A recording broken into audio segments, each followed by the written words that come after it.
성경 봉독하겠습니다. 오늘 성경 말씀은 베드로전서 1장 3절에서 12절까지 말씀입니다. 신약 성경 베드로전서 1장 3절에서 12절까지 말씀입니다. 우리 주 예수 그리스도의 아버지 하나님을 찬송하리로다. 그의 많으신 긍휼대로 예수 그리스도를 죽은 자 가운데서 부활하게 하심으로 말미암아 우리를 거듭나게 하사 산 소망이 있게 하시며 썩지 않고 더럽지 않고 쇠하지 아니하는 유업을 잊게 하시나니 곧 너희를 위하여 하늘에 간직하신 것이라. 너희는 말세에 나타나기로 예비하신 구원을 얻기 위하여 믿음으로 말미암아 하나님의 능력으로 보호하심을 받았느니라. 그러므로 너희가 이제 여러 가지 시험으로 말미암아 잠깐 근심하게 되지 않을 수 없으나 오히려 크게 기뻐하는도다. 너희 믿음의 확실함은 불로 연단하여도 없어질 금보다 더 귀하여 예수 그리스도께서 나타나실 때에 칭찬과 영광과 존귀를 얻게 할 것이니라. 예수를 너희가 보지 못하였으나 사랑하는도다. 이제도 보지 못하나 믿고 말할 수 없는 영광스러운 즐거움으로 기뻐하니 믿음의 결국 곧 영혼의 구원을 받음이라.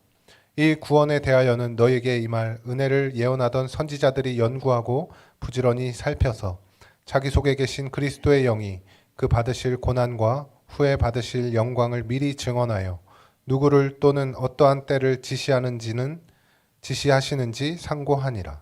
이 섬긴 바가 자기를 위한 것이 아니요 너희를 위한 것임이 계시로 알게 되었으니 이것은 하늘로부터 보내신 성령을 힘입어 복음을 전하는 자들로 이제 너희에게 알린 것이요 천사들도 살펴보기를 원하는 것이니라. 아멘.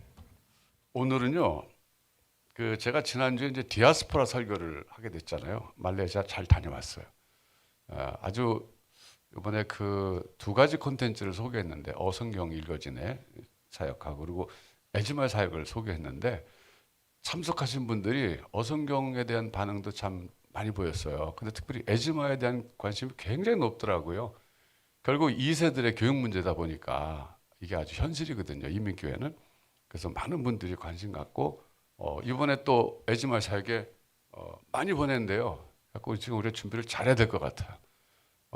뭐 모르겠어요. 몇 명 올지 아직 정확하게 예측을 못하지만 굉장히 많은 목사님들이 애들 보내겠다 그러시더라고요. 그래서 우리가 정말 준비를 잘해야 되겠다 이번에 한번 그런 생각이 좀 들었어요.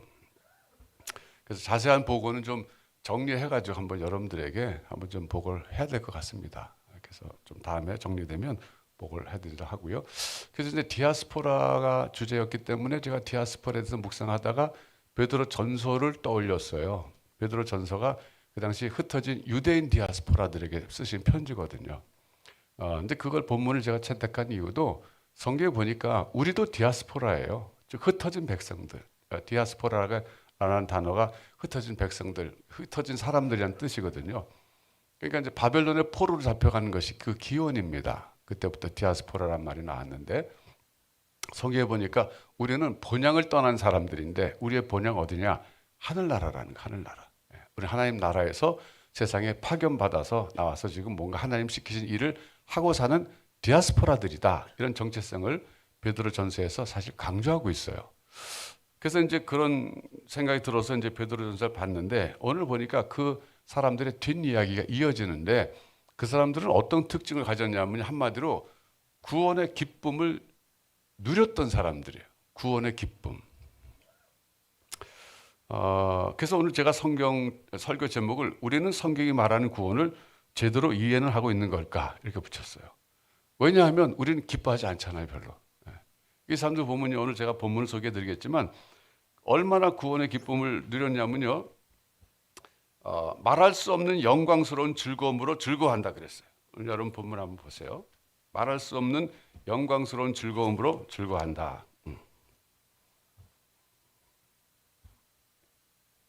6절에도 보면 뭐 크게 기뻐한다 그런 말이 나오고 8절에 보시면 이렇게 얘기하고 있죠. 예수를 너희가 보지 못하였으나 사랑하는도다. 이제도 보지 못하나 믿고 말할 수 없는 영광스러운 즐거움으로 기뻐한다 그랬어요. 여기요. 말할 수 없는을 영어 성경에서는요. inexpressible 그렇게 표현했어요. 말로 표현할 수 없는 도저히 언어로는 어떻게 설명할 수 없는 그런 기쁨. 그러면서도 영광스러운 glorious joy라고 번역했거든요.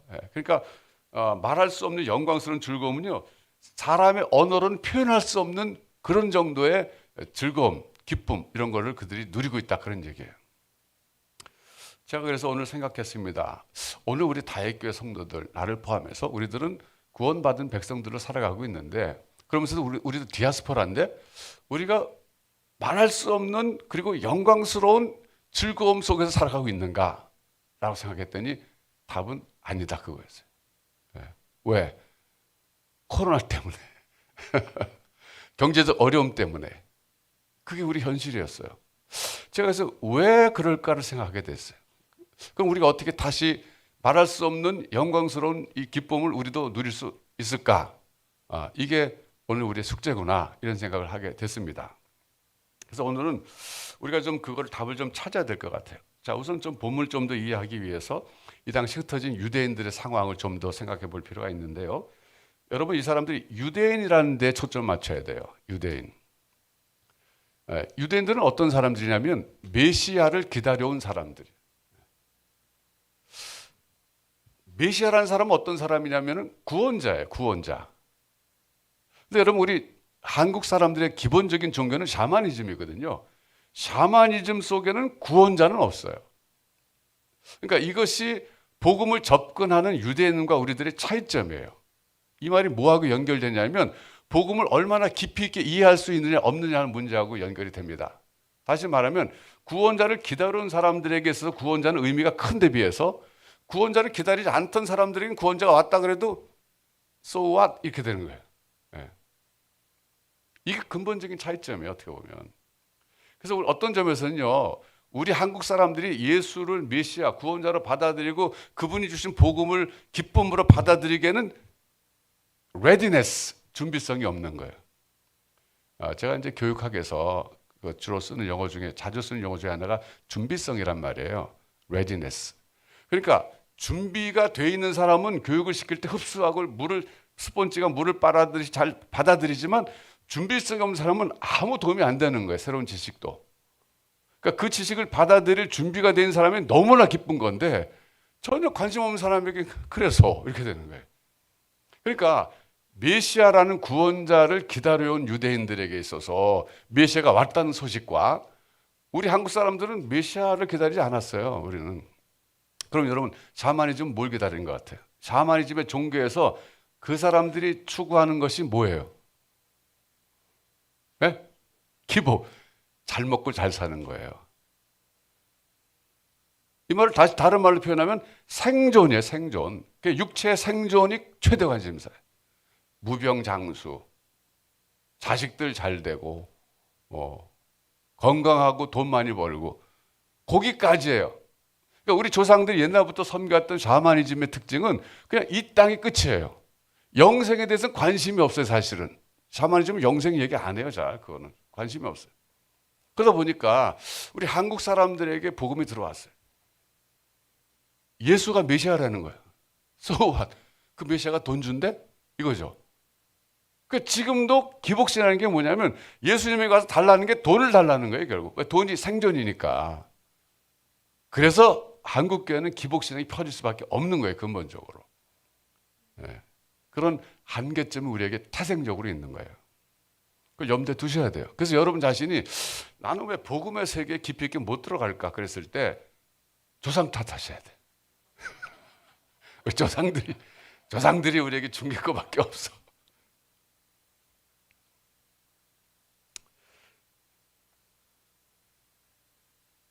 여기 이 사람들 우리랑 똑같은 공통점 하나는 뭐냐면 8절에 보니까 예수를 본 적이 없다는 건 똑같아요.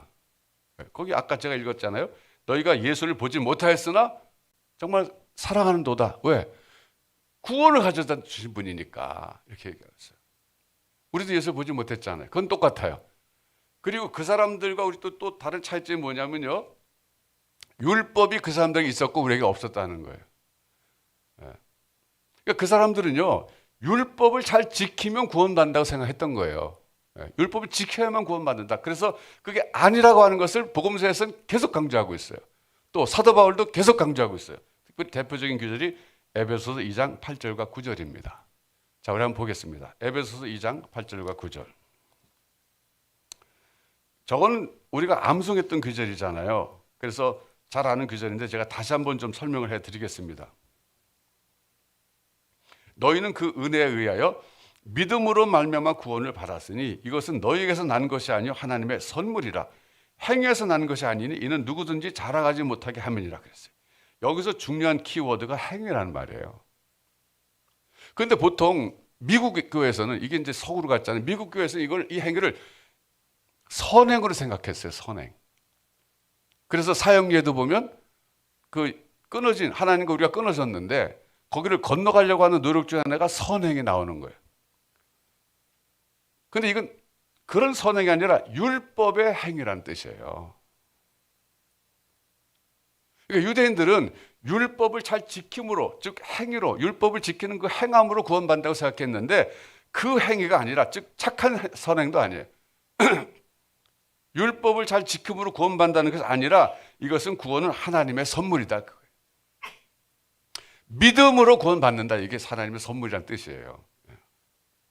그러니까 흩어진 유대인들, 이 베드로 전서의 수신자들이 흩어진 유대인들은 머릿속에 뭐가 꽉 들어차 있던 사람들이냐면 율법을 잘 지켜야 돼. 그래야 구원받아. 그런데 그게 아니라 메시아가 오셨는데 그분을 믿음으로 값없이 구원받는다. 이 소식 들었을 때 누구보다 더 기뻐했던 사람들이에요. 여러분 골프 좋아하세요? 네, 요즘 점점 우리 한국에 골프 친 사람들이 늘어나고 우리 한국 사람 뭐 했다 하면 뿌리를 뽑는 습관이 있어서 그런지 좀 스크린 골프가 얼마나 유행한지 모르겠어요. 저도 우리 쌤이를 한번 따라갔는데 한 3만 원인가 되더라고요. 그래서 제가 안 가게 돼요. 비싸갖고 3천 원이면 가겠는데 근데 저보고 이제 골프차 하나 구해줘야겠다 그래요. 쌤이. 그래서 저는 뭐 미국에서도 그냥 남이 쓰던 거 쓰고 막 그랬거든요. 남이 쓰던 거 있으면 하나 주면 내가 해보겠다 이제 그랬는데 여러분 골프채에 관심 있는 사람들은요 골프채 자꾸 바꾸더라고. 제가 볼 땐 멀쩡한데도 또 좋은 게 나오면 또 바꾸고 또 바꾸고 또 바꾸고. 전 관심이 없어요 저는. 골프채 좋은 거 줘도 나쁜 거 줘도 아무 상관없어요. 관심이 없어요. 근데 관심 있는 사람에겐요 좋은 골프채 정말 갖고 싶은 거예요. 그러니까 이 유대인들에게 있어서는 율법을 지켜야 구원받는다고 생각했는데 지킬 필요 없어. 그거 엄청나게 노력해 왔었어요. 사도 바울이 그중 한 사람 아니에요? 나는 율법으로는 흠이 없는 사람입니다 그랬어요. 이 사람 같지 않은 사람이죠. 413개 조항을 다 지켰다는 얘기인데 그 당시에 유대인들이 당시 율법을 413개를 쪼개놨거든요. 세부적으로. 손 씻고 밥 먹어야 된다. 뭐 이방인 타치하지 말아라. 별거 다 있었거든요. 그걸 다 지켰다는 거예요. 사도 바울은. 그런데 그 사도 바울이 그렇게 철저히 율법 행위자였는데 담에색으로 가다가 부활하신 주님 만나가지고 들어보니까 지킬 필요 없다는 거예요. 나만 믿으면 된다. 메시아만 믿으면 된다. 그러니까 얼마나 충격적인 얘기예요. 이게. 그래서 사도 바울에게는요. 이게 너무나 충격적인 굿뉴스예요. 그래서 에베소 2장 8절에서 9절에서 당시 사람들에게 설명하는 거예요. 율법의 행위가 아닙니다. 믿음으로 구원받는데 그 믿음이 바로 하나님의 기프트입니다. 하나님 기프트, 하나님의 선물입니다. 그래서 여기 흩어진 사람들도 마찬가지예요, 여러분. 이 사람들도요. 사도 바울보다 못하겠지만 율법을 지킴으로 구원받겠다고 열심히 노력했던 사람들인데 지킬 필요 없다는 거예요. 그러니까 얼마나 기쁜 소식이에요. 그들에게 이것이 굿뉴스인데 여러분의 굿뉴스예요? 우리 율법 없었어요. 우리에게 율법이 없었어요. 없다 보니까 율법의 행위로 구원받지 않아요. 우리 율법 없었는데. 이렇게 복음을 들을 때 이 반응이 차이가 나네요. 근본적으로. 골프채를 좋아하는 사람에겐 골프채 요즘 제일 좋은 게 뭐예요? 전 몰라서 물어보는 거예요. 제일 좋은 거. 에이, 괜히 대답 안 하신다. 김주변 장관 요즘 제일 잘 나가는 골프채 뭐예요? 예? 마제스타? 예. 역시 그 마제스타를 누가 그냥 여러분에게 값없이 준다 그러면 여러분 기뻐하시죠? 골프 좋아하는 사람들은. 저는요. 아 그래요? 주려면 주고 말려면 마세요 이런다고요. 우리가 그런 사람이에요. 율법을 지켜야 구원받는다는 그 전 과정이 없다 보니까 아니 행위로 구원받는 게 아니에요. 그래도 그래요? 그냥 또 쾌점만 생길 뿐이야. 근데 유대인들에게는 그게 아니에요. 너무나 기쁜 소식인 거예요. 그 사람들에게는.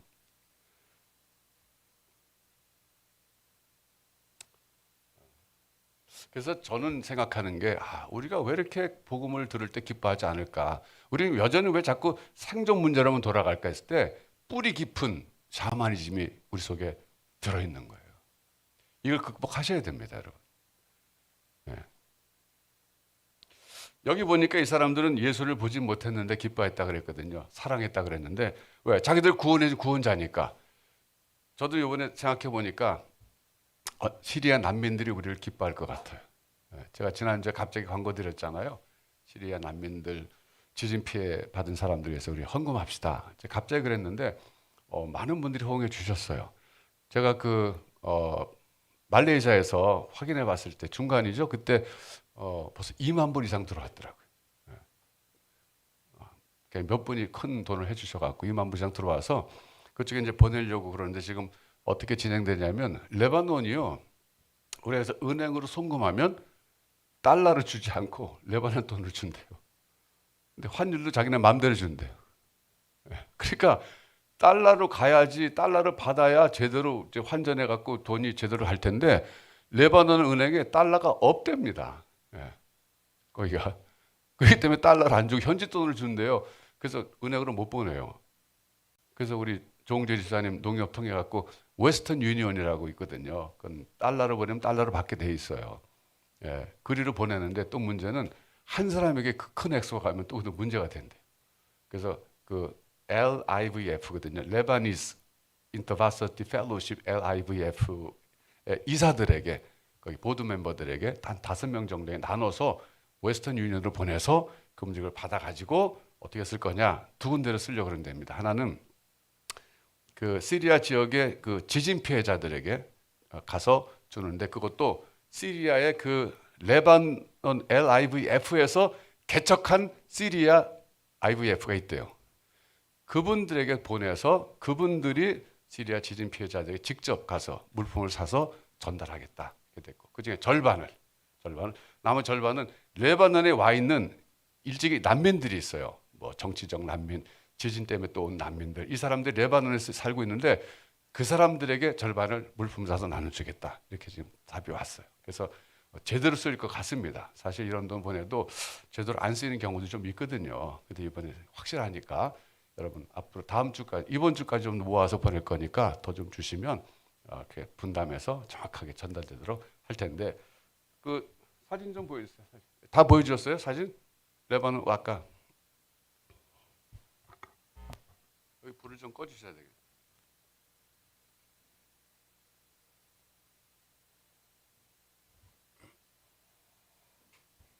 네. 이건 지금 난민죠. 하얀 옷 입은 사람이 LIVF 사람이랍니다. 하얀 옷 입은 사람이 여기에 LIVF 사람들이에요. 그리고 우리 수아가 있는 사진 하나 있을 텐데 갔을 때 있어요? 네, 저기 있어요. 수아가 좀 그때 레바논에 있을 때 선교사로 갔을 때 학생들에게 성경 공부 가르치는 사진 중에 하나입니다. 그래서 아마 우리 얼굴을 보지 못했지만 그분들이 우리에게 고마움을 가지고 있을 거예요. 그래서 여러분들 해주신 것 참 감사드려요.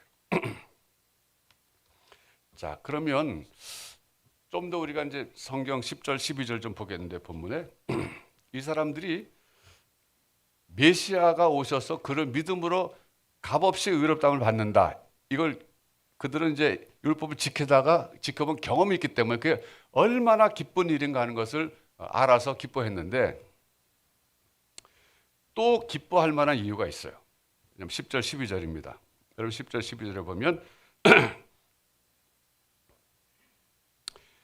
이 구원에 대하여는 너에게 임할 은혜를 예언하던 선지자들이 연구하고 부지런히 살펴서 여기도 선지자들이 나오는 거 보면요 유대인들 디아스포라가 맞는 거예요.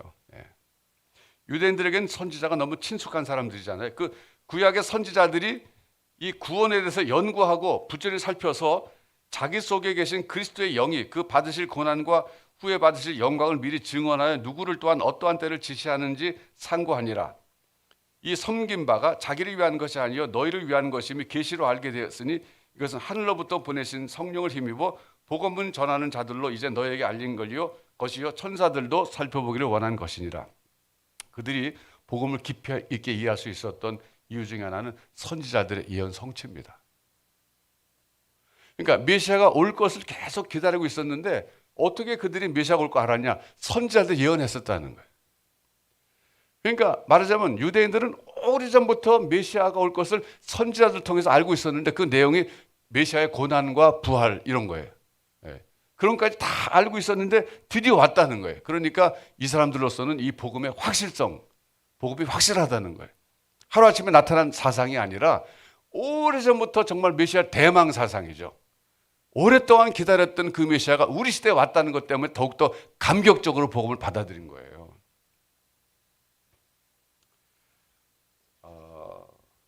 제가요. 그런데 그들은 어떤 상태에 있었는가? 6절에 보면 그럼에도 불구하고 시험을 받고 있는 상태였다는 거예요. 6절 보면 그러므로 너희가 이제 여러 가지 시험으로 말미암아 잠깐 근심하게 되지 않을 수 없으나 오히려 크게 기뻐하는도다 그랬어요. 비록 복음을 받아들여서 표현할 수 없고 영광스러운 즐거움을 즐거워하지만 그들에게 그럼 시험이 없었냐? 시험이 있었다는 거예요. 그럼에도 불구하고 기뻐했다는 거죠. 우리에게 코로나라는 엄청난 시련이 있었어요. 지난 3년 동안 있었어요. 우리 정말 괴롭혔어요. 근데 그렇게 시련 속에서도 우리는 그럼 복음 때문에 우리가 살아날 수 있었나? 복음 때문에 기뻐할 수 있었나? 생각해보면 별로 그러지 못했다는 거예요. 그래서 오늘의 이 주제는 뭐냐면요. 우리가 이 기쁨을 회복해야 되겠다는 거예요. 코로나도 지나갔고 예배당도 지어져서 들어가려고 그러고 저는 그래서 새로운 예배당 들어가면요. 우리 다윗교회 특징은 매주 예배 시간마다 매주일 모일 때마다 구원의 기쁨이 살아나는 교회가 되면 좋겠어요. 그러니까 새로 예수 믿게서 온 사람도 우리에게 들어오면 이 복음이 충만한 상태가 되기 때문에 그냥 자연스럽게 구원의 기쁨을 누릴 수 있는 공동체, 날마다 구원받는 사람을 더하게 하시는 교회, 사도행전에 나오잖아요. 그게 진정한 교회 모습이에요, 여러분. 제가 앞으로 이제 설교도요, 줌으로까지 예배를 드렸는데 우리가 예배 시간에 꼭 전통적으로 이렇게 원웨이 커뮤니케이션만 할 필요가 있을까? 저는 늘 생각했어요. 이 투웨이 커뮤니케이션이 돼야 되는데 설교자가 일방적으로 하니까 자 질문 있어요? 이런 것도 못하죠. 그렇죠? 수업 시간에 질문이 있어요? 그러잖아요. 질문했다 혼나자 목사님한테. 그런 거 물어보는 거 아니라고. 근데 궁금해서 물어보지도 못해. 이게 사실 설교의 한계점에 저는 고치고 싶어요. 투웨이 커뮤니케이션 하고 싶어요. 그래서 오늘 아침에 제가 운전하고 오다가 우리 애들 사모랑 수아랑 같이 오다 내가 오늘 저보고 오늘 설교 뭐 할 거냐요. 그래서 내가 나 이런 거 하려고 그래. 근데 왜 우리 이렇게 기쁨이 없을까? 그랬더니 둘이 막 이런저런 이유를 막 대더라고요. 자기 생각에. 그거 좋은 거 같다. 그래서 제가 그랬어요. 그럼 내가 그 성도들에게 두 사람씩 짝져가지고 한 2, 3분 토론하게 하고 그 중에 나와서 이렇게 얘기하게 할까 했더니 아무도 안 나올 거래요. 그래서 그래 그럼 어떡하지 나 하고 싶은데 그래서 제가 그랬죠. 그럼 두 사람이 할래? 제가 그랬죠. 두 사람 나오세요. 좀 나와서. 두 사람 나오셔서 아까 얘기했던 거 좀 나오세요. 나오세요. 그래서 패널처럼 해서 어떤 청중의 입장에서 한번 좀 제가 질문 던졌잖아요. 왜 우린 그 즐거워하지 못할까? 자 올라오세요. 네? 거기서 마이크 자, 거기서. 이쪽으로 오세요. 화면이 안 잡히니까 올라오셔야 되는데 올라오세요. 화면이 안 잡힌데. 그 비대면 하신 분은 못 보니까. 자 올라오세요. 마이크 거기 있어요. 괜히 목사 딸 돼가지고 별거 다 이렇게. 자 이쪽으로 오세요. 그러니까 이게 시범을 보이는 거 앞으로 여러분 가운데 나오셔야 돼 이제. 나란히 서야지 왜? 여기 거기 가운데 뭐가 뭐 하는지 저희 잘 몰라. 그러니까 제가 질문 던졌잖아요. 왜 우리는 오늘 코로나라고 하는 시련 속에서 또 경제적 악화 상황에서 왜 우리는 이렇게 복음을 이렇게 여기는 것처럼 말할 수 없는 영광스러운 즐거움을 즐거워하지 못할까? 이게 질문이에요. 저는 그 얘기를 들었을 때 성경에 나오는 지금 그런 뭐 빌립보 교회가 기뻐했다. 데살로니가 교회도 너희가 너무 안들 좀 가까이. 소망 중에 기뻐했다. 그리고 지금도 이렇게 기뻐했다 이렇게 말할 때 우리가 맨 처음에 예수님을 영접했을 때 수련회 같은 데 가서 밤새 울고 그러고 났을 때 얼마나 기뻐요. 우리가 그걸 첫사랑이라고 말하지 않습니까? 그거는 먼저 전제되어야 될 것 같다는 생각이 들어요. 그분들이 편지에 자기네들이 방문해서 복음을 전했을 때 그 기뻐했었던 그 순간을 기억하면서 너희들이 기뻐했다. and 계속 환란이 왔을 때는 우리처럼 여러 어려움 속에서 힘들기도 하고 넘어지기도 하나 근본적으로 밑바닥에는 구원의 기쁨은 있지만 늘 처음에 수련회 때 기뻐하는 것처럼 기뻐하는 거는 우리들도 없는 것처럼 성경에 다 써 있지는 않지만 그분들도 역시 우리 같지 않을까 저는 그런 생각이 드는데요. 여기 그런 말 없는데 성경에 추측하는 네네 거죠. 게스하는 거죠. 네. 네. 그 이후에 이들도 네. 그 네. 그러니까 디즈니에서 그 애들 만화 뭐 they lived happily ever after 이게 아니라 그들도 많이 부부싸움하고 살았다. 그게. 네, 그렇죠. 네. 그게 현실이다. 네, 그랬을 것 같아요. 저는. 근데 이쪽은 어떻게 생각하세요? 저는 조금 다른 생각이에요. 네, 그래 패널이 되지. 네. 그냥 여기 inheritance가 영원한 inheritance가 그 하늘에 있는 것을 기다리면서 기쁘게 하고 있다고 그러니까 뭔가 영원한 그거를 바라보고 물론 매 순간 행복할 수는 없겠죠. 근데 그 inexpressible joy는 내가 이 세상에는 정말 가진 게 없었다가 내가 가진 게 사실 많은 사람이었구나. 그걸 깨닫고 그 신분 상승에 기뻐했던 것 같아요. 신분 상승에. 네. 또 할 말 없어요 이제? 할 말 없어요? 근데 저도 질문하고 싶은 게 제가 이거 준비하면서 사도 바울도 고민 되게 많이 하고 걱정 되게 많이 했는데 항상 안 기뻐했는데 어떻게 생각하세요? 네, 그렇죠. 아까 제가 말씀드린 그거죠. 처음에 예수님을 다메섹에서 만났을 때 그 인생을 다 갈아놓고 싶은 그 충격의 기쁨이 있었으나 지나가면서 여러 환란 속에서는 기뻐하지 않을 수 있었던 거, 그게 지금 같은 그런 거가 될 것 같고요.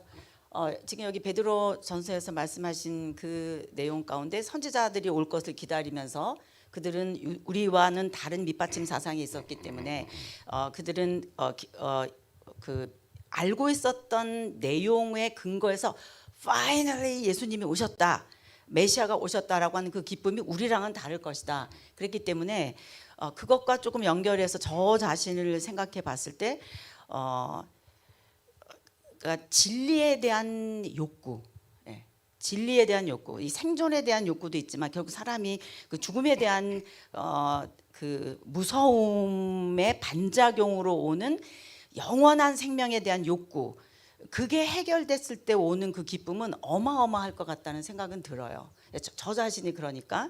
그래서 그게 가능하려면 우린 유대인도 아니고 메시아를 기다렸던 것도 아니고 율법에 대한 압박이 있었던 것도 아니었으나 한 인간으로서 생명을 가진 사람으로서 내 생명 자체가 없어진다라고 하는 그 불안함, 그 불안으로부터의 그 해방이 열심히 그래도 우리처럼 성경을 연구해 보니 예수 그가 이 세상에 오셨었다. 그가 하나님이셨는데 이게 막 깨달아지면서 오는 그 기쁨은 말로 다 할 수가 없는 것 같아요. 제 자신이 볼 때는. 그래서 똑같이 오늘 우리도 성경을 연구하고 그건 누가도 마찬가지였거든요. 예수님 본 적도 없고 뭐 그건 우리처럼 이방인이었는데도 불구하고 그가 누가복음이라고 하는 성경을 쓸 수 있을 정도로 예수 사건의 전문가가 됐다라고 하는 것은 리서처였거든요. 그래서 우리 이제 다윗교회 가면은 제가 이제 성경 선생이고 많은 사람들이 복음을 깨닫았다고 말하는 것처럼 우리 교회 전체가 이 리서처로서 성경을 연구하고 예수님을 그 만나는 그 기쁨이 우리에게 날마다 팩트처럼 히스토리컬 팩트가 있었지만 내가 곧 예수님을 지금 만난 것처럼 그런 사람들의 그 흥분이 우리 안에 계속된다면 그 구원의 기쁨이 계속되지 않을까. 연구하면 우리도 연구해야 될 것 같아요. 누가처럼 진지해야 될 것 같아요. 근데 에지사모는 4대째잖아요, 크리스찬. 우리 그렇죠. 장인어른 3대예요, 3대. 4대고 얘가 5대고. 그러니까 4대니까 토양이 준비되어 있던 거예요. 복음을 들을 때. 근데 이게 처음 예수 믿는 사람, 뭐 전혀 배경이 없어요. 네, 그건 어떻게 해야 돼요? 네, 좋은 환경이지만 제 생각에는 그러니까 가정에서 부모가 교회 다녀라, 가정 예배 드리자, 억지로 교회 가야 돼, 나는 질문이 많은데 이제 이런 게 있잖아요. 저도 어느 한 순간에는 이 복음이 내 것으로 될 때에 진지한 고민이 있었거든요.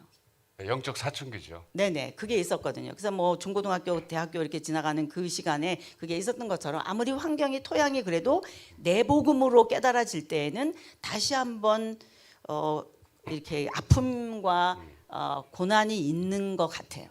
네. 다 내려놓고 다시 한번 질문해야 되는, 엄마의 믿음이 아니라 아빠의 믿음이 아니라 내 걸로 다시 자, 그럼 이제 받아들이는. 5대째 어떻게 생각하세요? 네, 저희 차 안에서도 이런 얘기 좀 했는데 그 팩트, 역사로 다가왔다는 것이 물론 리서치하고 예, 그거가 부활 사건을 역사로 받아들이는 그 과정이 확실히 있어야 된다고 생각하고요.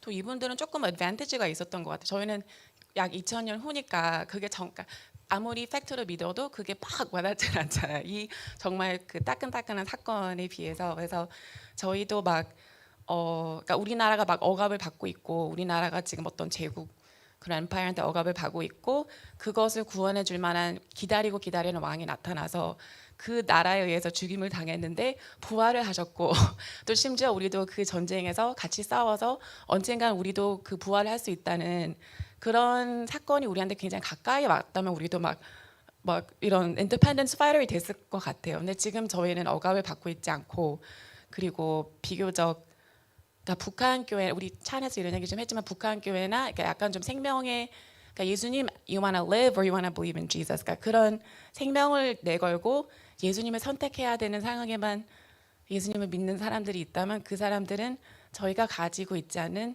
그런 기쁨이 있을 것 같아요. 자, 이제 감사합니다. 시간 관계상 여기서 중단하고요. 혹시 여러분 가운데 또 코멘트나 하시고 싶은 생각 있어요? 혹시 한 분만. 없으면 이제 다음부터는 준비하세요. 다음에 이렇게 있어요. 참 어쨌든 두 분 감사합니다. 그러니까 오늘 그 이 복음을 그 왜 받아들이는데 우리가 기쁨을 누리지 못하냐 했을 때 어느 한 가지 이유만은 아닌 것 같아요. 어떤 사람은 복음을 깊이 있게 이해했어요. 이 유대인들만큼 이해했어. 왜? 뭐 4대 5대다 보니까 토양이 이제 기독교 토양이었기 때문에 충분히 선지자들도 알고 메시아도 알고 그래서 충분히 복음을 이해하고 받아들였는데 기뻐하지 못한 이유는 현실적인 생활이 너무 어렵다 보니까 사도 바울도 나름대로 기뻐하지 못할 순간이 있었거든요.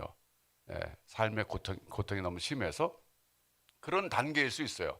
그러나 그것이 지속될 수는 없죠. 그것도 극복해야 됩니다. 그러면서도 사도 바울의 고통의 그 원인은요, 자기 자신 문제 때문이 아니었다는 거예요. 그게 틀려요. 교회를 위해서 고통당한 거고 고민한 거지. 내가 어떻게 먹고 살아야 되나? 우리 애들 교육 좀 잘 받아야 되는데, 나 건강이 안 좋은데 이런 건 초월한 분이었어요. 그러니까 우리랑 좀 차원이 다른 고통이었죠. 어쨌거나 그러나 그도 늘 우울하기도 했었고 힘들기도 했던 건 사실입니다. 인간이기 때문에. 또 한쪽은 근본적으로는 아직까지 복음을 깊이 있게 성경이 말하는 복음을 깊이 있게 이해하지 못했기 때문이다 그러는 거예요. 성경이 말하는 구원이 뭐냐? 메시아 예언, 선지자들 예언했던 것이다. 근데 그분이 정말 왔다. 그분이 어떤 분이냐? 우리의 죄를 대속하기 위해서 오신 분이다. 무슨 샤머니즘엔 대속의 개념도 없어요. 무슨 대속이 있어요, 그냥. 부정탄다 이거지. 그러니까 완전히 우리는 토양이 한국적인 토양에서는 복음을 받아들일 준비가 너무 안 돼 있는 상태예요. 차라리 그 티베트 불교 같은 경우는 좀 더 복음을 받아들일 준비가 됐다고 저는 생각해요. 왜? 오체투지라는 게 있잖아요. 여러분 오체투지 다큐멘터리 보셨어요? 전 그거 볼 때마다 너무 불쌍하다고 생각해요. 이 이마, 양쪽 팔, 무릎이 닿아야지 오체투지야. 그렇게 해서 그 어디죠 거기? 예? 라사까지 가는 거야. 거기 템플까지. 그럼 집에 따라서 거리가 뭐 엄청나게 먼 사람도 많아요. 몇 달을 가야 돼. 가다 자동차 사고 죽기도 해. 근데 거기까지 다 가서 인터뷰한 걸 제가 들었어요. 그래서 지금 어떻습니까? 여기까지 고생하면서 왔는데 제가 좀 사해진 것 같고 좀 마음에 조금 그래도 평안이 있습니다. 그러다. 그런 사람들에게 그럴 필요 없어요. 어쨌든 잘 필요 없어요.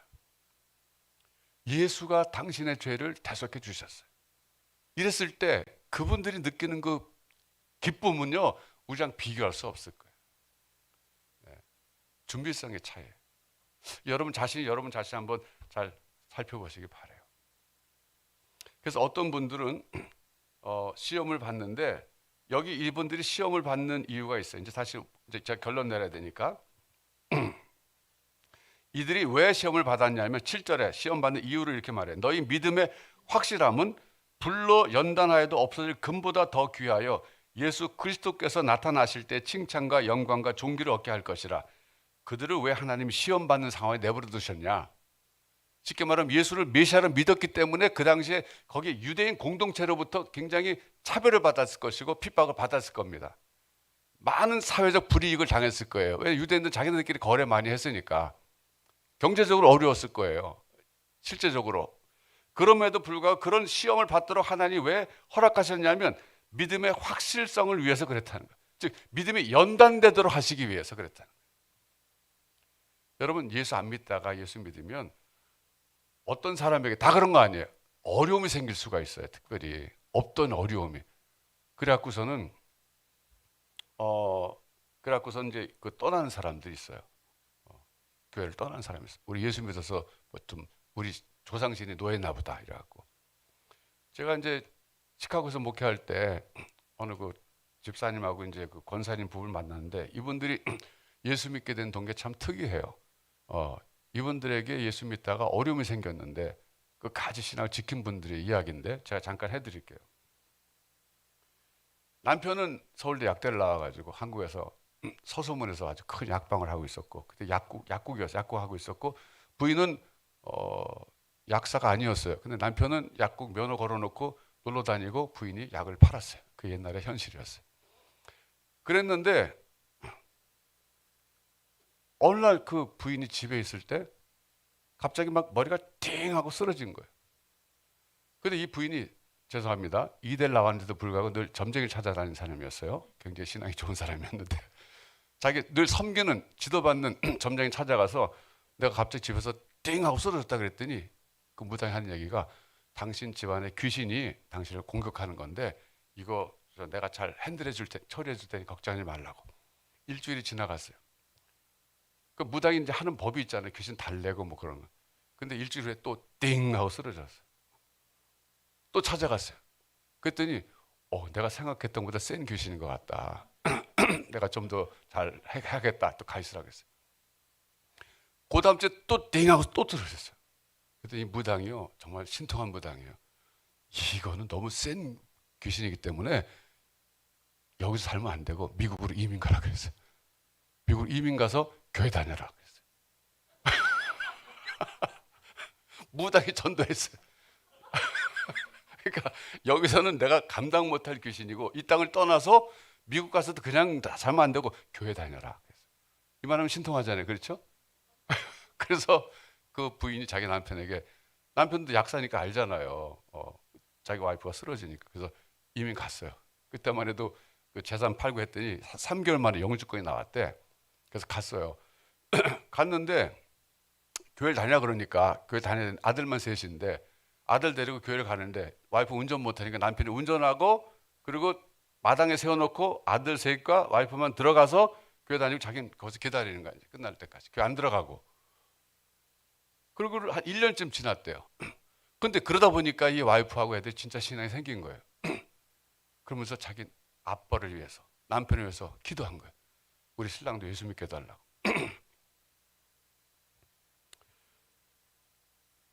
그랬는데 어느 날 이 와이프가 갑자기 배가 부르기 시작하더래요. 이렇게 배가 이유도 없이 배가 부르기 시작하는데 나중에는 아기가 가진 것처럼 배가 불렀대요. 그래갖고서는 그 와이프의 그 오빠가 미시간에서 의사하고 있었는데 오빠가 동생이 그랬다니까 시카고 내려와서 동생 데리고 병원 가서 검사를 받았는데 원인 불명. 그 신랑도 약사니까 대략 알잖아요. 원인이 안 나오는 거야. 근데 자꾸 배는 이렇게 불러 죽겠다고. 그래서 그분들이 가서 세탁소를 했는데 1층에 세탁소고 2층은 숙소였어요. 집이었어요. 근데 1층에서 혼자 남편이 앉아가지고 어느 날 자기가 신세 타령했대. 와이프는 2층에서 배가 벌써 움직이지 못하고 있고, 그리고 자기가 앉아있다가 그랬대.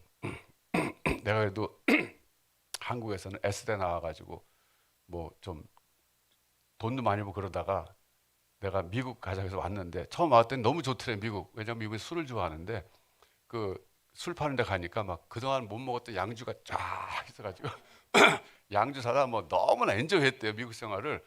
근데 그것도 뭐 잠깐이지. 예. 근데 내가 지금 이 팔자가 이게 지금 뭔가 여기 와서 저 마누라 죽겠다고 저러고 있고, 병원에 가도 원인도 모르겠고 막 그러고 있는데 자기가 신세 타령하다 그랬대. 하나님 믿지 않으면서 당신이 살아있다면 우리 마누라 고쳐 좀 내 교회 다니겠다 그랬대. 그랬대요. 그랬더니 그리고 그냥 그 기도 아닌 기도한 거죠. 그랬더니 한참 있는데 와이프가 걸어 내려오더래요. 2층에서 보니까 배가 푹 꺼져 있더래. 그래서 이분이 야구 선수거든요. 아마추어 야구 선수. 등치도 이래. 자기가 울었대. 와이프가 배가 푹 꺼져 내려온 거 보고 울었대. 왜 울었냐? 억울해서. 제가 하나님한테 졌다 이거죠. 제가 싸움은 누구한테 지지 않았는데 내가 하나님한테 졌다 이거죠. 내가 정말 안 나갈 수 없고 약속했으니까 나가야지. 교회 다녔대요. 교회 다닌 지 얼마 안 됐을 때 이제 연휴가 돼가지고 미시간에 그 자기 처남집에 이제 놀러 갔대. 차를 몰고 하다가 그 하이웨이에서 사고가 난 거예요. 그래서 막 차가 엄청나게 파손되고 다 다쳐갖고 다시 시카고 병원으로 왔대요. 병원에 와서 다 입원해 있대. 다 입원해 있고 다 누워 있고 그러는데, 그래서 신방을 왔더래. 신방 와가지고 소곤소곤 하는 얘기가 들리더래요. 뭐라고 그러니까 자기 누워서 들었대. 그랬더니 자, 그 성이 장씨에 저 장 선생 이제 교회 안 다닐 거야. 왜? 사고 났잖아 이렇게. 예수 안 믿다가 예수 믿으니까 집에 우환이 생겼잖아. 저 교회 안 다닐 거야. 그런 소리 들리더래. 자기가 그 소리 듣는데 막 오기가 나더래. 내가 안 다니다 봐라. 더 잘 다닌다.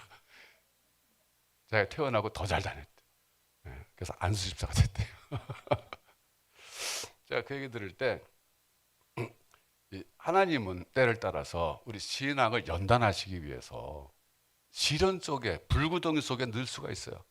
여러분, 순금은, 정금은 불로 연단해 나오는 거예요. 사실 저는 오늘 이삭이 얘기 들을 때 하나님 뭔가 연단하시는구나 그 생각이 들었어요. 어린 나이지만 앞으로 더 귀하게 쓰실 사람은 어렸을 때부터 정금같이 만드셔야 되거든요. 연단하시는구나. 여러분 시련 당할 때, 신앙 때문에 어려움 당할 때 물러서지 마세요. 연단되는 과정이 그게. 그때 하나님을 붙잡아야 그게 진짜 신앙인 거예요. 아유, 내게 조상신 노예했나 보다. 아, 이거 되던 일도 안 되네. 가버리면요, 그걸로 끝이에요. 절대 여러분 뭐 고집을 세워서라도 가시면 안 되는 거예요. 그게 하나님 여러분에게 원하시는 거예요.